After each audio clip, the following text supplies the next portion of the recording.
কিন্তু রাজনৈতিক ক্ষমতার লড়াই এসে আমরা দেখছি যে অনেক পুরনো যে প্রথা পদ্ধতি কৌশল সেগুলো তারা অবলম্বন করছেন, যার মধ্য দিয়ে জনগণের ভোটের চাইতে নানা ধরনের ইলেকশন ইঞ্জিনিয়ারিং এর উপরে কোন কোন দলের আস্থা বেশি। বিশেষভাবে জামায়াতে ইসলামী নেতৃত্বাধীন জোটের এই ধরনের পরিকল্পনা আজকে দেশব্যাপী স্পষ্ট হয়ে গেছে। এমনকি আমরা এই বাঞ্ছারামপুরেও তার নানান রকম লক্ষণ দেখছি। আমরা স্পষ্টভাবে সারা দেশের ক্ষেত্রে যেটা দেখছি যে নানাভাবে ইলেকশন ইঞ্জিনিয়ারিং এর একটা পরিকল্পনা নেওয়া হয়েছে। অনুপস্থিত ভোটারদের ভোট দিয়ে দেওয়া, কালি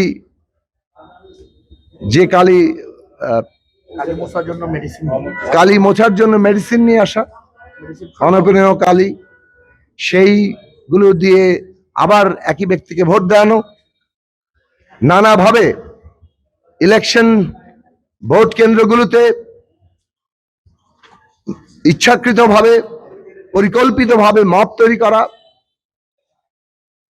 এবং সেইগুলো দিয়ে নানাভাবে একটা প্রচারের কাজ করে নির্বাচনে যাতে সাধারণ মানুষের ভোটের যে জায়গা, ভোটারদের যে উৎসাহ, ভোটারদের যে অংশগ্রহণ সেটাকে বাধাগ্রস্ত করা, এই ধরনের নানা রকম লক্ষ্য তারা নিয়ে আজকে কাজ করছেন।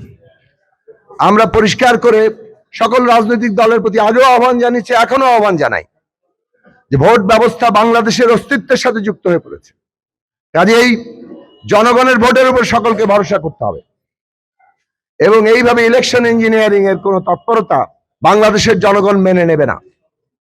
বাঞ্ছারামপুরের ক্ষেত্রেও আমরা শুরু থেকেই একটা সুস্থ গণতান্ত্রিক একটা প্রতিযোগিতা হোক, আমাদের প্রত্যেকের রাজনৈতিক বক্তব্য আছে, কর্মসূচি আছে, বাঞ্ছারামপুর নিয়ে পরিকল্পনা আছে, সেটা আমরা জনগণের কাছে তুলে ধরি, তার ভিত্তিতে জনমত সংগঠিত করি।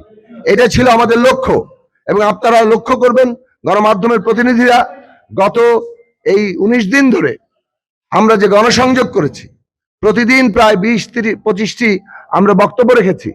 আপনারা যদি আমাদের বক্তব্য অনুসরণ করেন, আমরা বাঞ্ছারামপুর নিয়ে আমাদের পরিকল্পনা জানিয়েছি, আমরা মানুষের সমস্যাগুলো শোনার চেষ্টা করেছি, সেগুলো সমাধানের পথ কি, উপায় কি সে নিয়ে কথা বলেছি এবং আমরা আশ্বাস দিয়েছি যে এই সমাধানগুলো আমরা চেষ্টা করব। সেটাই আমাদের মূল লক্ষ্য ছিল। আমরা এমন কোন তিক্ত রাজনৈতিক অপ্রয়োজনীয় ব্যক্তিগত আক্রমণ এই ধারাতে আমরা অনুসরণ করিনি, কারণ একটা গণতান্ত্রিক পরিবেশের জন্য রাজনৈতিক বিতর্কটাই প্রধান হওয়া দরকার। কিন্তু আমরা লক্ষ্য করলাম গত 2 দিন ধরে পরিস্থিতি দ্রুত অবনতি ঘটানোর একটা পরিকল্পিত চেষ্টা আছে এবং আমরা কয়েকজন জামাত নেতৃবৃন্দ কিংবা প্রার্থীকে দেখলাম উল্টো তারা বলছেন ভোট ডাকাতি ঠেকানোর জন্য কেন্দ্রে কেন্দ্রে বাঁশের লাঠি নিয়ে হাজির হতে।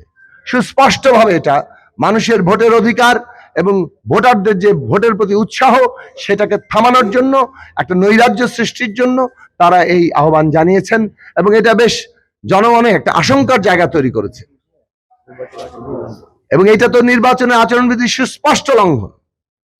আমরা দেখলাম যে সেই আহ্বানের সাথে সঙ্গতি রেখে বাঞ্ছারামপুরে জামাতের ব্যানার নিয়ে একটি অটো বেশ কিছু তৈরি বাঁশ, মানে বাঁশকে কেটে কেটে তারা তৈরি করেছেন এবং তারা সেই সব জায়গায় নিয়ে যাচ্ছেন বাঁশের লাঠি। এবং আমরা বেশ কিছু কেন্দ্রের খোঁজ খবর পেয়েছি যে অনেক জায়গায় তারা এইভাবে বাঁশের লাঠি সহ অন্যান্য দেশীয় নানা ধরনের হাতিয়ার তারা জড়ো করছেন এবং তারা এইগুলো দিয়ে তাদের কাজ করবেন। এইটা আমরা আইন শৃঙ্খলা বাহিনীকে অবহিত করেছি।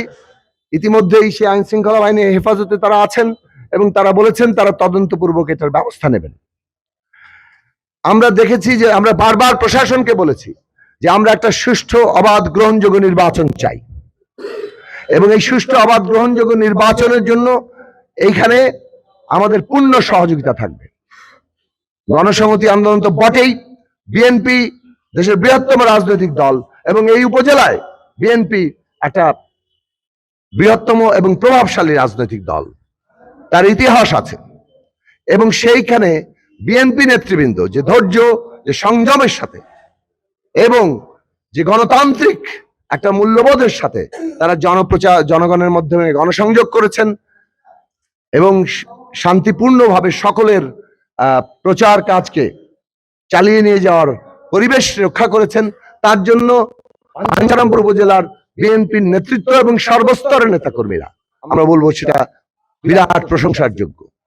সেইখানে একটা শান্তিপূর্ণ ভোট হবে এবং আমরা জনগণের ভোটের উপর ভরসা করব, কিন্তু আমরা দেখলাম যে পরিকল্পিতভাবে এই ধরনের তৎপরতা চালানো হচ্ছে এবং আমরা প্রশাসনকে এটা বারবার বলেছি, যেটা সেই কাজটা বাস্তবে করে দেখিয়েছি। কিন্তু প্রশাসনকে আমরা বারবার বলেছি, আপনারা নিরপেক্ষ আচরণ করেন, আপনারা শান্তিপূর্ণ ভোটের আয়োজন করেন এবং আপনারা ভোটাররা যাতে ভোট কেন্দ্রে যেতে পারে সেই পরিবেশটা নিশ্চিত করেন। প্রশাসন, আইন শৃঙ্খলা বাহিনীর এটাই কর্তব্য।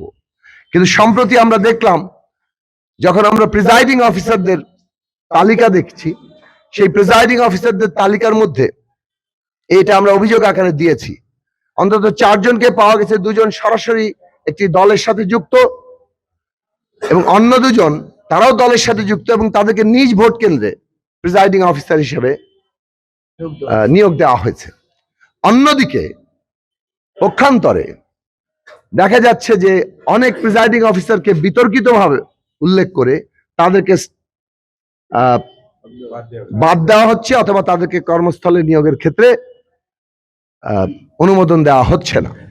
তো সুস্পষ্টভাবে আমরা মনে করি যে প্রশাসনকে নিরপেক্ষভাবে কাজ করতে হবে, কোনো পক্ষপাত জনগণ গ্রহণ করবে না এবং এই ধরনের পক্ষপাতমূলক আচরণ বাঞ্ছারামপুরের মানুষ যেমন গ্রহণ করবে না, বাংলাদেশের মানুষও গ্রহণ করবে না।